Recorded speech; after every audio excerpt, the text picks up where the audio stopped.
ध्यान दीजिए, जियो में जनन, जियो में जनन चक्र चल रहा था आपका, और हम पढ़ रहे थे लैंगिक जनन के प्रकार। तो लैंगिक जनन के प्रकार में अब जो अगला प्रकार है वो है सूक्ष्म प्रवर्धन। क्या है? सूक्ष्म प्रवर्धन। ये जो सूक्ष्म प्रवर्धन है, सूक्ष्म प्रवर्धन किसे कहते हैं, यह कैसी विधि है, इसके संबंध में जानने के लिए आइए चर्चा करते हैं। इस विधि में पादपों का प्रवर्धन कोशिकाओं, ऊतकों, अंगों को संवर्धन माध्यम में प्रयोगशाला द्वारा प्राप्त किया जाता है। इस विधि में पादपों का प्रवर्धन आप कह सकते हैं कि इस विधि के द्वारा पादपों का जो प्रवर्धन होता है वो संवर्धन माध्यम में प्रयोगशाला के द्वारा प्राप्त किया जाता है, जिसे सूक्ष्म प्रवर्धन कहते हैं। क्या कहते हैं? सूक्ष्म प्रवर्धन। सूक्ष्म प्रवर्धन किसे कहते हैं? तो आपको लिखना होगा वह विधि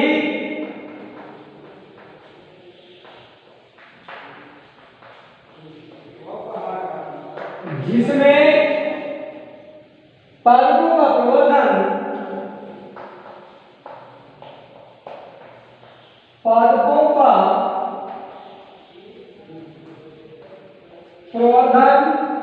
जिसमें पादपों का प्रवर्धन कोशिकाओं, ऊतकों व अंगों को पादप प्रवर्धन कोशिकाओं,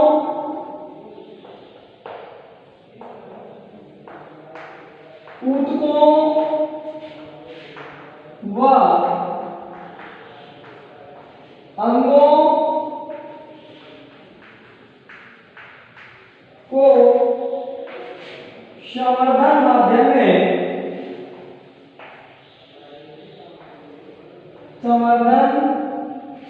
माध्यम में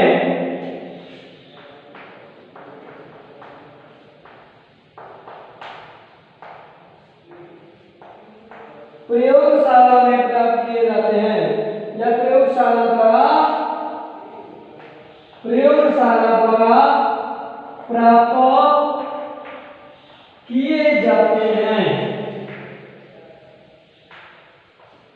ये हो गई आपकी संवर्धन विधि, मतलब वह विधि जिसमें पादपों का प्रवर्धन कोशिकाओं, ऊतकों व अंगों को संवर्धित करके या संवर्धित माध्यम में रख करके प्रयोगशाला के द्वारा प्राप्त किए जाते हैं। आप कह सकते हैं कि कोशिकाओं को, ऊतकों को, अंगों को प्रयोगशाला में संवर्धन माध्यम में रख करके जब नए पादपों का निर्माण किया जाता है, यह विधि संवर्धन माध्यम कहलाती है।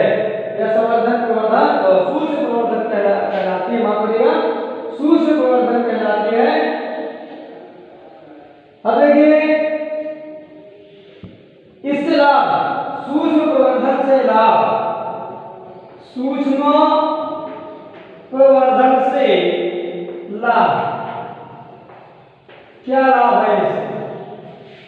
जो सूक्ष्म प्रवर्धन है, अब देखिए क्या क्या फायदा होता है इससे। सूक्ष्म प्रवर्धन समझिए, मतलब प्रयोगशाला में कोई पादप है, उनकी कोशिकाओं को, ऊतकों को, उनके अंगों को संवर्धित किया जाता है, संवर्धन माध्यम में रख दिया जाता है। रखने के बाद नए पादप उत्पन्न किए जाते हैं, जिसे सूक्ष्म प्रवर्धन विधि कहते हैं। इस विधि के माध्यम से नए किस्म के पादप उत्पन्न होते हैं जो अत्यधिक स्टेमिना वाले होते हैं। कह सकते हैं वो अधिक अच्छी किस्म के बीज होते हैं या पौधे उत्पन्न होते हैं उनसे।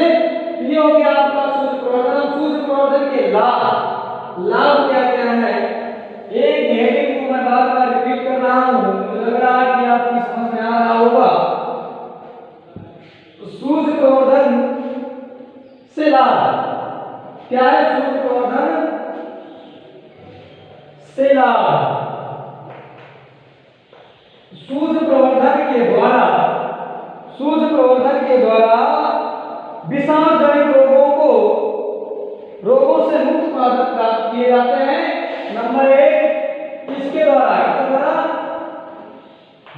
विषाणु जनित रोगों से मुक्त पादपों को प्राप्त किया जाता है। प्राप्त किया जाता है। नंबर 2, उच्च किस्म के पादपों को प्राप्त किया जाता है, या कह सकते हैं कम समय में नए पादपों की उत्पत्ति होती है। कम समय में, कम स्थान में, उच्च संख्या में पादपों को प्राप्त किया जाता है। पादपों को प्राप्त किया जाता है। ये हो गया आपका लाभ। अगला लाभ आप कह सकते हैं इस विधि द्वारा प्राप्त पादप प्रायः अकार्कीय व अनुवांशिकी में अपने मातृ पादप के समान होते हैं। आप ये भी है इसका जो पादप सूक्ष्म प्रवर्धन विधि के द्वारा उत्पन्न किए जाते हैं वो अनुवांशिक लक्षणों के आधार पर या अकार्की के आधार पर अपने मातृ पादप, जिस पादप से उसकी उत्पत्ति हुई है उन पादपों के समान होते हैं। उन पादपों के समान होते हैं। इस प्रकार से आपका हो गया सूक्ष्म प्रवर्धन समाप्त होता है। देखिए अब आप जो अगली हेडिंग है वो है लैंगिक जनन। क्या है? लैंगिक जनन। उसे भी मैंने बताया था आपको 2 प्रकार के होते हैं जनन। जनन का दूसरा प्रकार है लैंगिक जनन। क्या है? लैंगिक जनन। इसको सेक्सुअल रिप्रोडक्शन कहा जाता है। लैंगिक जनन। इस प्रकार के जनन में 2 जनकों का होना अति आवश्यक होता है, जिनके द्वारा नई संतति या संतान का निर्माण होता है। इसमें विशेष रूप से 2 प्रकार की कोशिकाएं या विशेष प्रकार की जनन कोशिकाओं से 2 प्रकार के युग्मकों का निर्माण होता है, या युग्मक संयुग्मित होकर के संयुग्मन के पश्चात नई संतान को उत्पन्न करने का कार्य करते हैं। मतलब 2 जनकों के द्वारा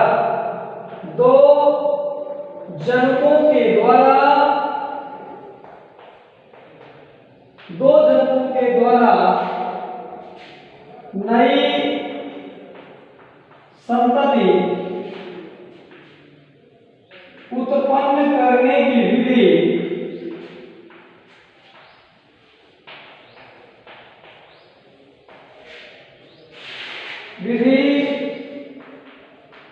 लैंगिक जनन कहलाती है। इस प्रकार 2 जनकों में से एक मादा और नर, इस प्रकार से ये विशेष प्रकार की कोशिकाओं के द्वारा 2 प्रकार के युग्मकों का निर्माण होता है। 2 युग्मक मिलकर, या आप कह सकते हैं संयुग्मित होकर नई संतति के निर्माण में नई संतति का निर्माण करते हैं। नई संतति का निर्माण करते हैं। नई इस तरह से देखिए, और ये युग्मक जो होते हैं वो अपने व्यवहार के अनुरूप नर व मादा में डिवाइड हो जाते हैं या बढ़ जाते हैं। इस प्रकार से ये हो गया आपका लैंगिक जन्म। अब लैंगिक जन्म के बाद एक है लैंगिक जन्म की घटनाएं, तो निषेचन पूर्व घटनाएं और निषेचन पश्च घटनाएं, ये 3 प्रकार की जो घटनाएं हैं वो लैंगिक जन्म की घटनाएं। चर्चा करते हैं आप हमारा सीधे लैंगिक जन्म की घटनाओं पर। लैंगिक जन्म की घटनाएं,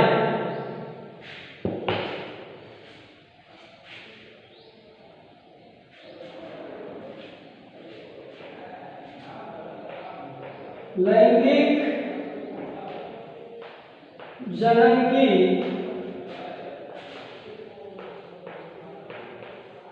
घटनाएं, लैंगिक जन्म की घटनाएं। तो नंबर 1 है निषेचन पूर्व घटना। निषेचन पूर्व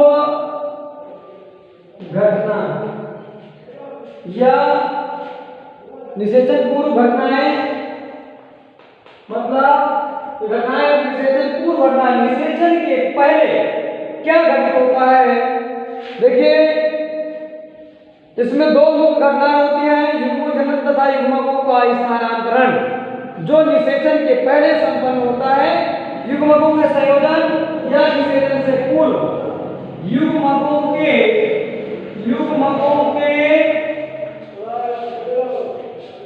संयोजन, युग्मकों के संयोजन या निषेचन से पूर्व की सभी घटनाएं चरण में शामिल होती हैं। युग्मकों के संयोजन या निषेचन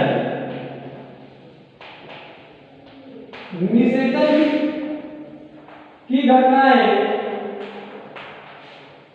चरणबद्ध तरीके से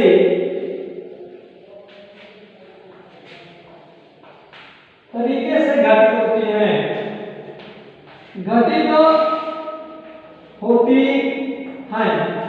इसमें मुख्य रूप से युग्मकों का बनना कह सकते हैं आप, युग्मक जनन और युग्मकों का स्थानांतरण ये शामिल होते हैं। मुख्य रूप से युग्मक जनन और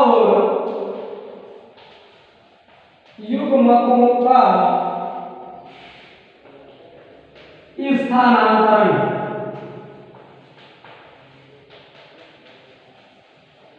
शामिल होते हैं। अब नाम निषेचन पूर्व घटनाएं, जो लैंगिक जन्म की घटना पहली घटना है कि लैंगिक जन्म में कौन कौन सी घटनाएं शामिल है, कौन कौन सी घटना घटित होती है। तो ये सर्वप्रथम निषेचन के पूर्व की जो घटना होती है, ये युग्मकों के संयोजन या निषेचन की जो घटनाएं होती हैं ये चरणबद्ध तरीके से होती हैं। निषेचन से पूर्व की सभी घटनाएं चरण में शामिल होती हैं। आप कह सकते हैं निषेचन, ये युग्मकों के संयोजन या निषेचन की घटनाएं, आप कह सकते हैं युग्मकों के संयोजन या निषेचन की जो घटनाएं हैं ये पूर्व में चरणबद्ध तरीके से घटित होती हैं। इसमें 2 प्रकार की घटना प्रमुख रूप से होती हैं, एक युग्मक जनन और दूसरा है युग्मक का स्थानांतरण। मतलब युग्मक जनन कैसे होता है और वो युग्मक स्थानांतरित कैसे होता है, ये घटना निषेचन से पूर्व होती है। प्रमुख रूप से इसमें आप पहले इसको समझ लें, पहली बात पुनः इसकी डिफिनेशन क्लियर किए रहा हूं, नाम से आप समझे। निषेचन पूर्व घटनाएं, पूर्व मतलब पहले घटना निषेचन आप जानते ही हैं। तो ये तो निषेचन होने से पहले घटित होने वाली घटना, तो आप कह सकते हैं युग्मकों के संयोजन या निषेचन से पूर्व जो घटनाएं घटित होती हैं उन्हें निषेचन पूर्व घटनाएं कहा जाता है। और ये जो निषेचन पूर्व घटनाएं हैं ये प्रमुख रूप से 2 प्रकार की होती हैं, नंबर 1 और नंबर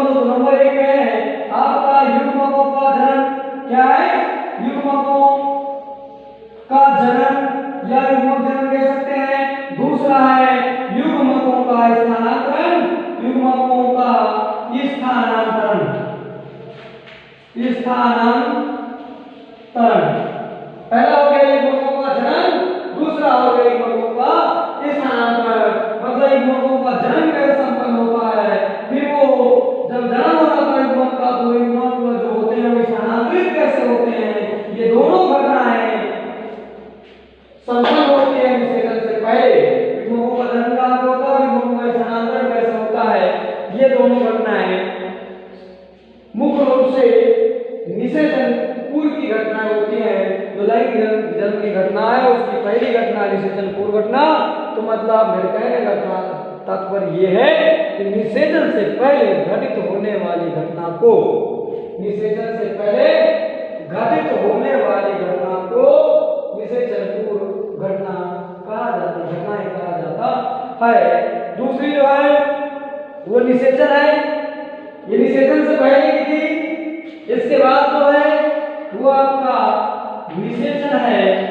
इसके संबंध में हम आपको कल बताएंगे, लेकिन एक आग्रह ये है आपसे, जो कुछ पढ़ाया जा रहा है उसको आप अपने नोट्स बुक में लिख लें और तैयार करते जाएं, क्योंकि समय आपका बहुत ज़्यादा निकल चुका है और बोर्ड की जो परीक्षाएं हैं वो नियत टाइम पर है। इसलिए आपसे एक और आग्रह ये है हमारा कि आप अनिवार्य रूप से अपनी उपस्थिति दर्ज कराएं। एक लिंक हमारे विद्यालय के माध्यम से आपको प्रतिदिन भेजी जा रही है, उस लिंक को दर्ज करके अपना नाम और एड्रेस भेजते जाएं, जिससे आपके अटेंडेंस ना हो और आपको बोर्ड परीक्षाओं में सम्मिलित होने से किसी प्रकार की कोई समस्या ना होने पाए। धन्यवाद।